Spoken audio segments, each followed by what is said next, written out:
Ja and the Grizzlies, Steph and the Warriors. We begin with the drama, late second quarter. You've seen it by now. Draymond Green thrown out for a flagrant 2. What'd you think of the call? Didn't like it at all. I just felt like neither one of those acts to me were intentional enough or egregious enough to add up to a flagrant 2, particularly in a playoff game. I didn't like it. You will hear from him directly a little later. That's how he left the court. All right, to the fourth quarter we go. What a game this was. Warriors up 1. And the shot-making legs was spectacular. Yeah, Jordan Poole, what a weapon he has given them. Goes from a role player a year ago to a guy now putting up 25, 30 a night in postseason games. He had 31 off the bench, and then it's Ja, spectacular in the lane. He had 34. Next Warriors possession, it's Steph. A huge step back, gets the switch. Jaren Jackson, one of the best perimeter defenders for a big in the league, couldn't quite get the separation. And then it's the Grizzlies on the break. Notice Ja continues to go to the left hand. Just file that away in the back of your mind. Here we go again. Ja, left side of the basket. Grizzlies up a deuce, under 40 seconds to play. This time it's Klay Thompson. He did not have a good night, but he knocks this one down. Enormous 3. Great up fake there to get Bane to fly by. Goes back to his left. He struggled all night, but came through when they needed him. And then it's Ja Morant again. And once again, he's fighting through traffic, but look at Steph with the big play. Great strip from behind. Ja taking it into traffic, expecting to get that call, but you take a look at the replay. That's all ball by Steph Curry. Warriors come up with the loose ball. Grizzlies were forced to foul. They took forever to do it, by the way.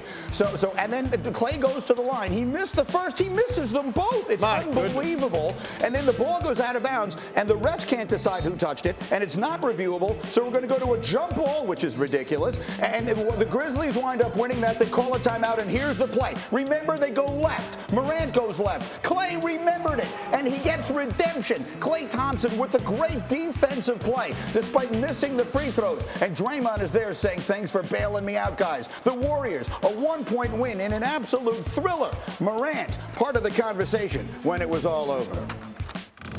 I missed the layup I normally make all the time. On to the next, though. Oof, big sigh of relief. I mean, you don't want to be the guy that misses the go-ahead free throws, and that was me.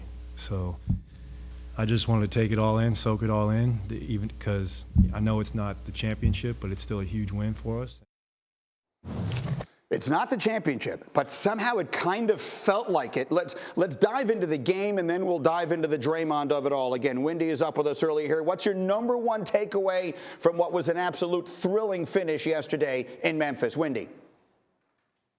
It was a huge missed opportunity for the Grizzlies. The Warriors had a tight window when they could prepare. They had to fly in immediately and play. Then Draymond gets ejected in the first half. This is a game the Grizzlies have to have. You showed that Klay Thompson 3 that was really the final points of the game. That was their 5th shot of that possession, even without Draymond Green. And the Warriors having to play without one of their best rebounders. They couldn't get a defensive rebound in that situation. Obviously, it was a great play at the end, but a huge disappointment for Memphis not to be up 1-0 in the series at this point. Legs, bearing in mind all the things that we just saw, what's the number one takeaway from the game? To echo Windy, if they didn't win this game, Memphis, they're not winning this series. This is a game you have to have. Draymond Green gets thrown out in the first half. You get the benefit of the doubt on that late call when they called the jump ball. That clearly went off Dillon Brooks. That should have been Golden State's basketball. Yep. You get a rough night out of Klay Thompson, including missing 2 enormous free throws, and you still don't win that game at home.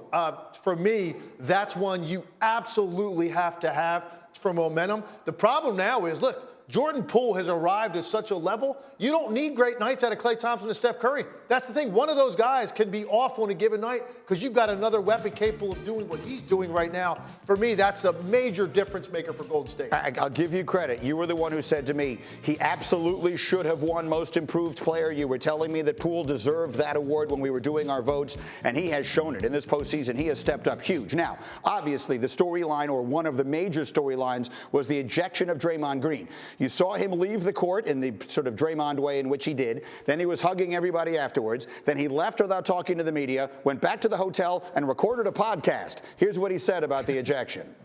I think tonight was probably a reputation thing more so than a hard foul. By definition, if we go through the definition of a flagrant 2 foul, I'm not sure that play would quite be the definition of a flagrant foul. I'm not sure it would meet that criteria.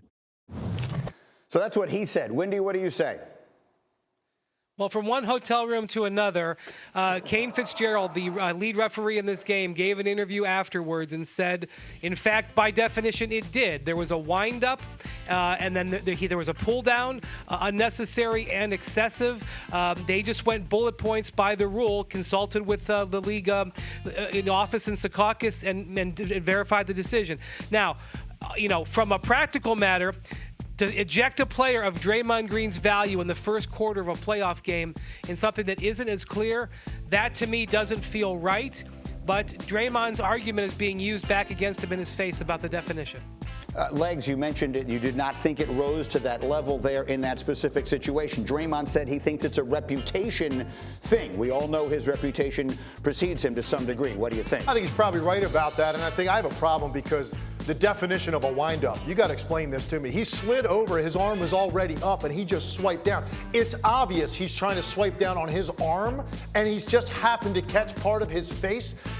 And to me, a lot of times these fouls, it's based on the result of what happens to the player. A lot of times, there was nothing even wrong with Brandon Wright. He was laid there for a second just trying to get his thoughts together. He was perfectly fine. To me, the more egregious of the two was the jersey grab. Right. Because that can be a dangerous play. Guy's up in the air and you rip his jersey and the guy's off balance. You could catch yourself kind of funny when you land. But I didn't think the slap down on the arm, to call that a wind up, I think to me is where they missed this. And to throw a guy to a playoff game for that, to me, was really surprising, and I just thought a little bit over the top. I want one more quick thing from Windy here. Remind everybody of the significance of the two pieces of this.